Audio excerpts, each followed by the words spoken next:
Happy Monday, and welcome to another weekly preview video for Gems of War. So, on the PC side of things, we got some cool stuff going on, especially later on in the week. We've got some new mythic action going on, so make sure to check out that part. But we will start, as we always do, with the event keys. We're looking at Dragon's Claw this time around. Dragon's Claw is a little near and dear to my heart. I've kind of always been partial to dragon troops. For whatever reason, when I first started the game, they gave me way too many of them. So I've been using dragons forever. But if we look at what you can pull out of the keys this time around, so Elamogram's the mythic that's in there. I always rate him as kind of like a middling mythic. The spell effect in theory is very good, but I think it's kind of hard to get the max boost potential out of his purple gem creation. He does decrease the attack on all enemies by 4 for every 4 or 5 that you make. So overall, he's definitely a solid troop to have. However, I think he's kind of hard to build into lineups. I don't think I would go necessarily opening event keys for this guy. However, Divinia and the Dragon Soul are both in here, both of which are high value for different reasons. So Divinia, I think, is somebody that I use pretty often, if not like extremely often. They were my most used troop for quite a while. They explode all the reds, they cleanse everybody, and they give everybody life. And they give everybody a random status effect on 4/5s. So overall, Divinia I rate as one of the best, if not the best, defensive troop in the game in terms of being able to do mana generation, cleansing, and healing to everybody, plus this random status effect thing. So if you don't have Divinia, honestly, I think it's worth opening event keys just to get her. The other person that's in here is Dragon Soul. So Dragon Soul is somebody that I'm just saying, if you are early game and you're just starting out, having Dragon Soul is really going to help your soul economy. So every time you cast Dragon Soul, you're gaining a bunch of souls. There's no like bonus to souls as a result, but if you're ever soul farming, Dragon Soul is kind of a staple of those kinds of teams. But it explodes lots of gems, it does damage to enemies boosted by dragons, so if you put this with a bunch of other dragons, then this will do more damage. But overall, he's just a solid mana generator, damage dealer, nothing really noteworthy in the trait side. But if you are early game just starting out, having somebody like the Dragon Soul will both be a very effective mana generator, damage dealer, as well as soul gainer. So I would strongly recommend, if you're just starting out, try and open up those event keys. Pray you get a Dragon Soul. That'll make your early game much easier for you. So that's what's going on in the event keys this time around. As far as the event goes, we've got an invasion.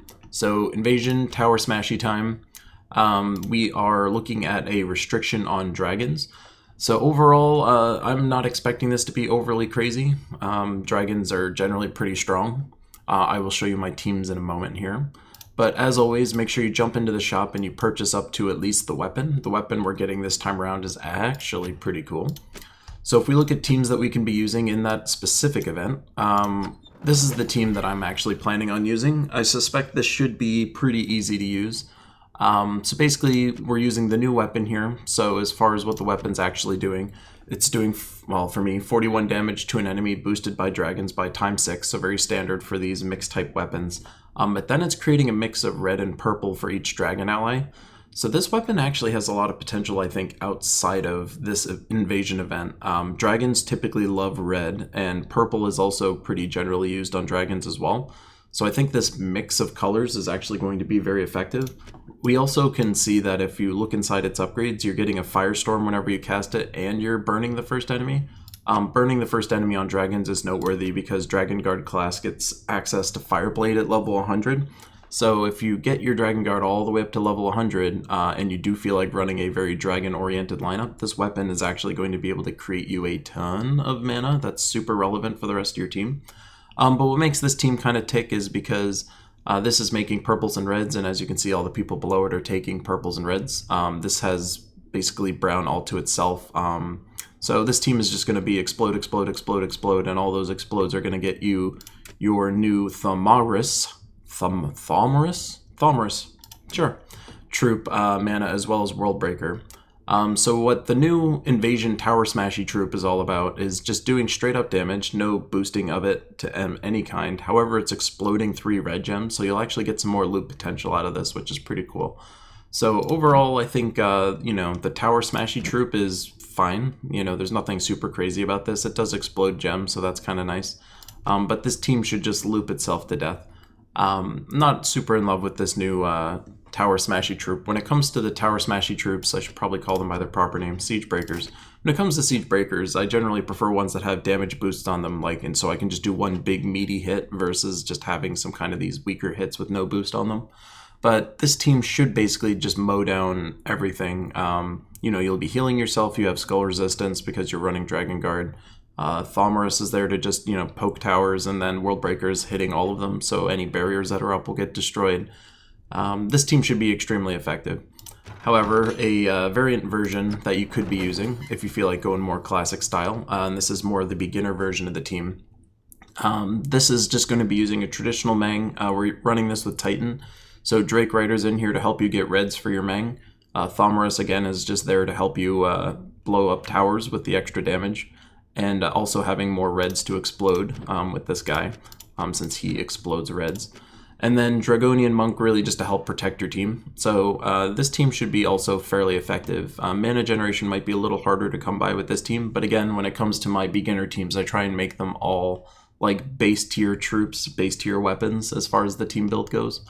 You could build a very effective Mang lineup that's also a top tier team if you wanted to, but I think this is the team that I want to run through this with. It just seems like it's going to be a little more fun, very safe. Divinia should keep it super safe.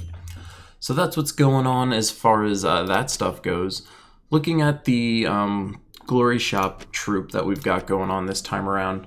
So the Glory Shop troop is Mr. Volthrinax. White Dragon, Blue Eyes, White Dragon. We got a Exploded Gem, and then deal 23 to all, boosted by Yellow Gems by 4. So this is actually pretty decent. In terms of damage to all, the boost potential on this is pretty solid. So, normally if you're exploding a gem so it's basically counting the 9 gem block that you're poking at, you can expect anywhere from 2 to 3, I would say, on average for that. So, you're already getting a boost of 8, so that's about 30 some odd to all. You explode a gem by casting it, so it's kind of that's okay. So damage-wise, it's okay. It does have minor amount of loop potential. In terms of its traits, it doesn't really get anything too crazy, so that's a modest amount of skull reduction. Being immune to mana drain is fine. Really nothing too crazy. More noteworthy about him, probably more than likely, is that he's Dragon's Claw. By the end of this week, you will be able to get your Dragon's Claw Kingdom to level 10 plus, getting that extra stat point. So that will be super fun. But that is the troops this time around. The Glory troop is 400 Glory, so you're getting 2 Arcanes, so I strongly recommend just go ahead and throwing that guy up to Mythic. Always nice to get them Arcanes and get that Glory spent, I should say. In terms of the Soul Forge, this time around, there's kind of this cool mix of stuff in here. So I don't rate any of these Mythics as the toppest of tiers, however, they're all pretty noteworthy. So Ubestead is who I'm going to be crafting this time around just because I don't have him, but don't let that lead you. Of these 3, the ones that I would recommend crafting would be Arachnian Weaver or Megavore. Either one of these would be pretty solid gets. Admittedly, I wouldn't necessarily rate these as top tier mythics in the sense that you should craft them no matter what if you don't have them. However, both Megavore and Arachnian Weaver have their uses for sure. So really strong mythic pool here. Again, nothing that's must craft. However, all 3 of them are pretty solid, so any of those will be fine. Guard's Avatar really not worth crafting. However, if your White Helm Kingdom is just missing a mythic to get it to level 10, then maybe Guard's Avatar will be interesting to you, but that's about it. As far as the craftable weapons, we've got Explosion. I always get sad when I look at Explosion because this weapon, it's pure green, it takes 15. Isn't the worst thing on the planet, honestly. The problem is that now that Essence of Evil is in the game, there's really no reason to ever craft this weapon. So this is just exploding 4. For the same mana cost with Essence of Evil, you can explode essentially the entire board and then completely destroy another enemy troop. So Explosion is unfortunately something that you probably really shouldn't craft unless you're just a collector. Nothing really else of note in here. The Volcanic Shield was just an event weapon that does nothing useful unless it's in an event, since its explosion effect only takes place when there's a boss.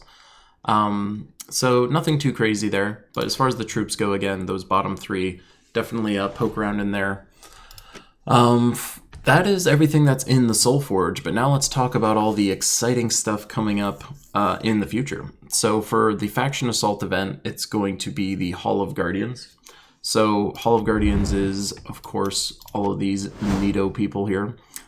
So this is going to be what's going on there. I think I can show you what team that I use. Nope, that's something that I used 20 years ago. So apparently I've not leveled my Hall of Guardians in quite a while. But Hall of Guardians, that'll be the Faction Assault this time around. So good opportunity to go ahead and get that maxed up. I'm going to go ahead and start leveling that up since I see I've neglected my Hall of Guardians for a while. Thursday is going to be a Dragon Guard class event. So Dragon Guard class, super nice. I have an entire guide video out there about it, but I do think it is actually one of the higher tier classes in the game in terms of what it can do. So if you're looking to understand what's going on with Dragon Guard or you're interested in leveling it up, this week's going to be a great time to do it. Feel free to check out the guide on my channel to find out more about that class, if it interests you. But then we get to Friday, and Friday is when stuff kind of pops off. So I'm going to lead with the cool thing first, which is Aquaticus. Oh my god! So we are getting a new mythic on Friday, and it is, as far as I can tell, going to be a great one. So please make sure you're saving your keys this week. Do not spend your keys all, randomly. Make sure you're saving them for this. I mean, look at the art. It's pretty cool, right? So that's pretty cool. We got some Moonbra action going on. Why not? But when it comes to what it does, this is where things get awesome. So it's dealing light splash damage to 3 enemies and then exploding half of the blue on the board. So what's actually really nice about this, and we kind of did the math, I think, in guild chat, this is basically going to be doing about as much damage as Infernus, I think like slightly more. But this light splash damage to 3 enemies is pretty noteworthy because basically if anyone has like any kind of barriers going on, this is going to poke them all off for sure. Whereas Infernus would more than likely poke them off, this will definitely poke them off because it's hitting 3 different targets and then doing light splash damage to the adjacents. So light splash damage again is 25% to the other troops. So the adjacent troops are taking 25% of that. So in terms of total raw damage output, this is pretty good. But then it's exploding half the blue gems on the board. So this is basically Water Infernus. Like this is actually just literally Water Infernus. So in another way that it's like Water Infernus is just straight up this thing called Tsunami. So Infernus is burning everybody on 4/5s. Tsunami is submerging everybody on your team when you do 4/5s. So when it comes to like troops that are awesome, this troop kind of does a lot of amazing stuff. It has an amazing defensive capability to submerge everybody. It has this amazing damage potential. It has like loop potential. So this is a mythic that you want to get your hands on. So by all means, please, please, please, please, please save all your keys, your guild seals, etc. Try and get Aquaticus. You will be very upset if you don't have Aquaticus, I promise you.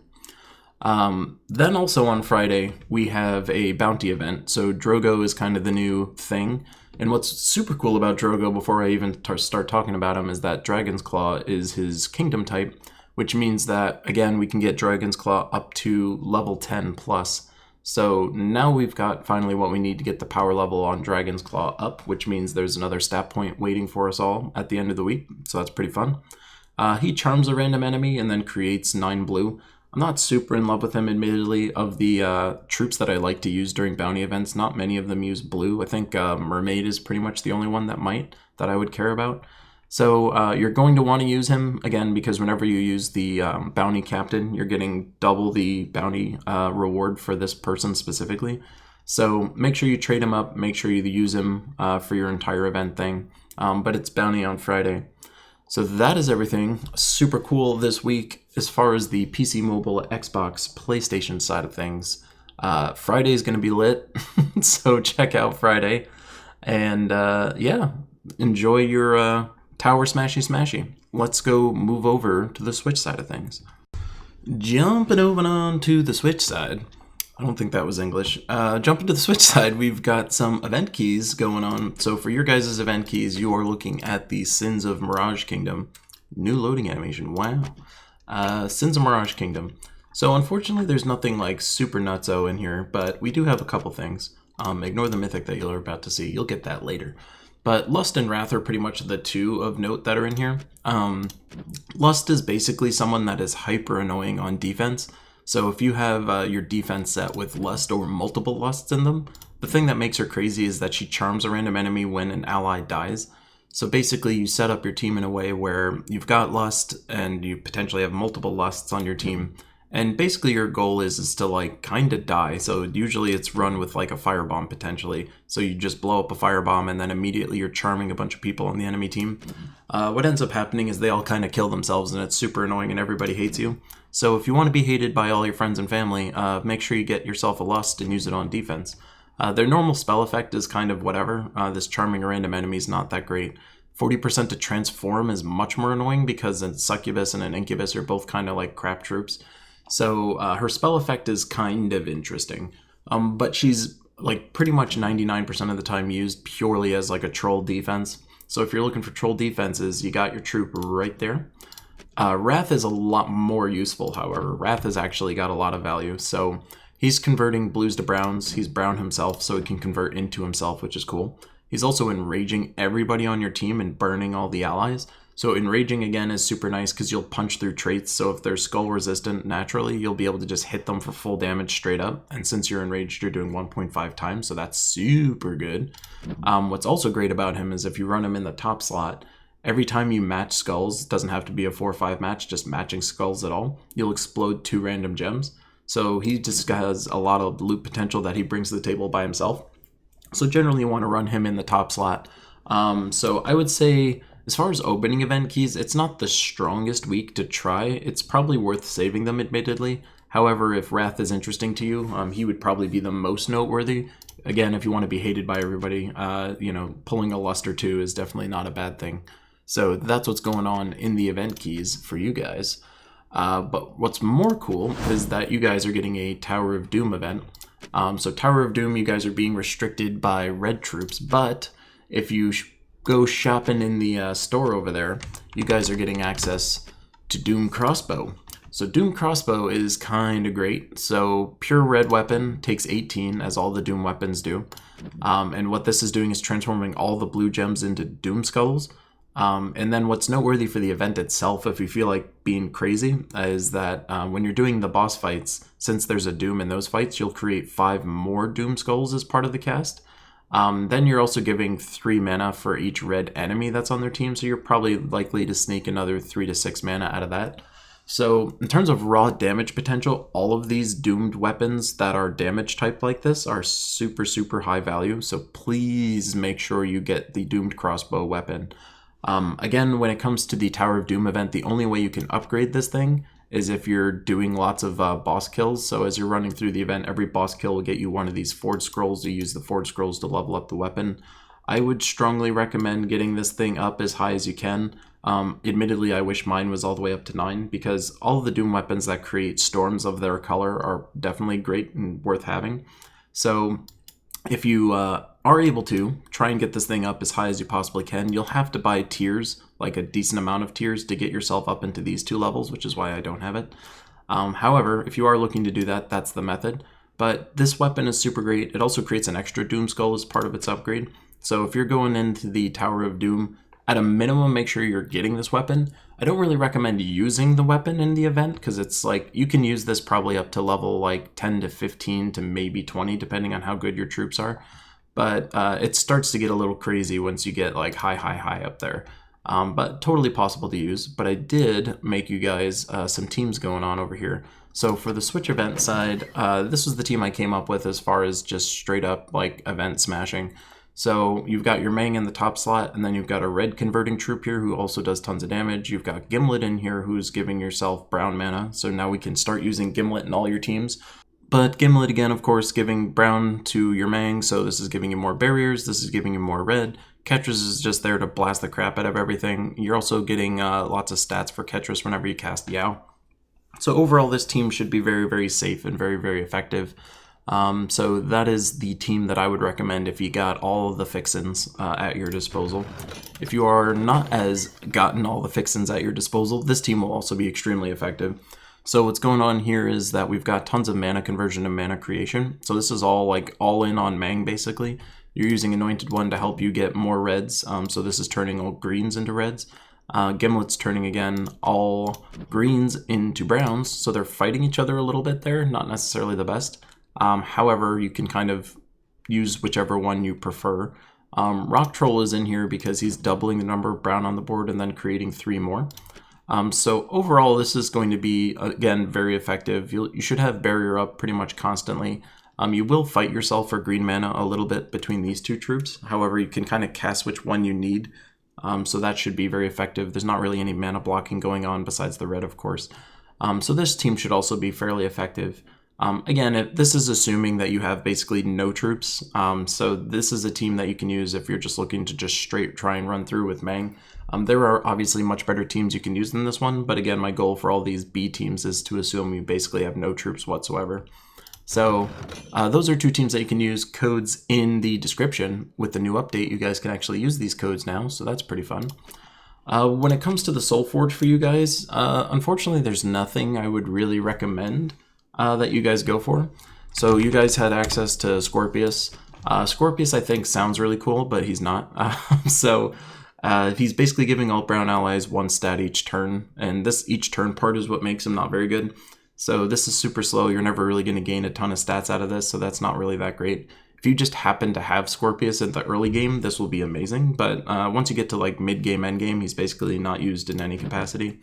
This thing is kind of gimmicky, so if you have the ability to poison people, he can just outright kill them. Of course, it doesn't work on impervious troops or anything. So Scorpius not someone I would really recommend crafting, unfortunately not really used. Another person that you guys have an option of is Champion of Anu. Of the ones you guys do have access to, he's probably the best of that mix, but that's not saying too much. He's doing something similar to what I just talked about with Scorpius, only with blue allies. This ability is pretty cool. So it silence, stuns, and drains the mana of whoever you target with this, and then it does damage to everyone below them. So to get the max damage potential, you'd kind of have to be hitting the top troop by default. I think I find that the damage on this is pretty underwhelming. This silence, stun, and drain thing is pretty nice, but in general, I find that I don't see myself reaching for Champion of Anu, certainly not for a spell effect, and certainly not for this. So nothing that I would consider really super amazing. So Champion of Anu's there if that does interest you. Undying is also out there for Blue Day defense. When it comes to Guild Wars, he's pretty cool.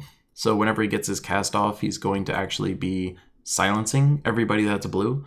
His damage output's also pretty cool if you build a pure Merfolk and Submerge lineup. So that damage potential is pretty decent. But again, the silencing all blue is kind of the most interesting thing that he can do.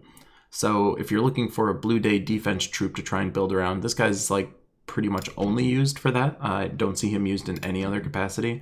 He does submerge himself constantly, so that's kind of whatever, if that interests you. And then there's Guard's Avatar. So Guard's Avatar, he's somebody that you can abuse. If you have a method of boosting his armor, for instance, this can actually do some okay damage. So if you have a method of boosting armor, I don't believe you guys have access to Shield of Ursaka yet, but that's a Sentinel class thing. But if you do, then you could boost his armor a ton, and then you can start to do some decent damage. Unfortunately, this burning undead and silencing demon thing is super hit or miss. This could either be amazing if you're fighting a bunch of demons, or total trash if you're not. So he's basically kind of very, very gimmicky. His traits are really nothing noteworthy. So unfortunately, I wouldn't really recommend you guys craft anything. And as far as the weapons in the Soul Forge, you guys really didn't have anything either. So that is everything going on the Switch side. And we made it to the end of yet another weekly preview video. So I think this week is going to be pretty amazing. So certainly on the PC, mobile, Xbox, PlayStation side, again, save for Aquaticus. Aquaticus I think is going to be like super A tier. I doubt S tier, but certainly A tier as terms of mythics go. So please make sure you get Aquaticus. I pray that you do, and pray for me that I do. Have fun in your respective events this time around. Again, as far as my streaming and videos go, have plenty of that stuff to look forward to. My streams are actually getting a lot more traction these days, which I super appreciate. So thank you all for hopping on in. If you missed my Sunday stream where I was doing the Pure Faction City of Thieves, it's kind of fun. So if you feel like watching that and, you know, chattering your teeth in fear and excitement, feel free to check that video out. But yeah, that's everything going on this week. So this is Keylime signing off, and make sure you like, subscribe, and all the other fun stuff. Okay, bye.